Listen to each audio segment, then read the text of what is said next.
If you wanted to use a browser on Samsung Galaxy Watch 8, then the first thing that we need to do is we need to download the browser app. So we're gonna open the Play Store. Let me actually go back.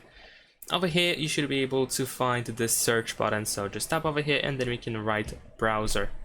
In case you misspell it, you can also use these suggestions or quick selections. And let's search for a browser. You should be able to find multiple different browsers and you can install any of them. So let's say I'm gonna use the Samsung Internet Browser. Let's install it, and once it is installed, you should be able to open it. There we go, the app is installed, so we can open it from the Play Store or you can find it in the list of apps. And over here we have some bookmarks that we can use. You can also use the search. So let's say I'm just gonna open Google, and there we go. Over here you can also see some instructions, in this case at least, so we can swipe inwards to show the edges of the page.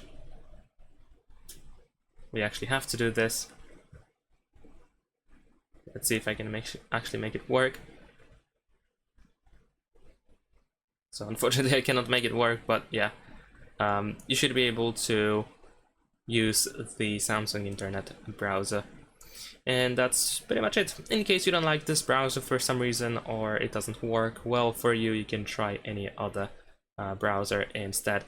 And that's pretty much it. Thanks for watching, leave a like and subscribe.